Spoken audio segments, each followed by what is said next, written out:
Ah, ini Thai tea paling banyak yang bilang suruh kesini, terkenal pisan atuh. Oh, nah terkenal. Kok bisa sih, Soalnya dari rasa juga emang kerasa Oh gitu, ada beda ya. bedanya dari orang lain. Unik banget ya, modelnya kaki 5, street food gitu. Betul-betul kayak lagi di Thailand ya. Bahkan dia punya tulisan menunya aja cuma ditulis ya. Pilihannya banyak banget, dari mulai Thai tea pakai Milo, ada yang original ya, ada yang green tea juga. Juga ada. Kalau lagi rame bisa tembus sampai berapa gelas, sorry. Kalau gramnya 500 ada. 500? Iya. Buset, 100 cup. 500 cup. Udah berapa lama jualan, Sekarang 2006 berarti 9 tahun.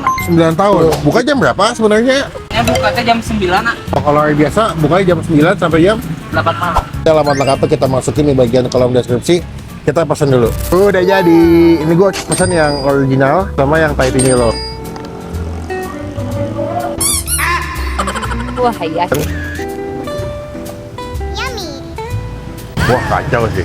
Dia lebih creamy, manisnya pas, nggak semanis Thai tea pada umumnya. Yang kedua nih, kalau yang Milo dikasih bubuk Milo atasnya.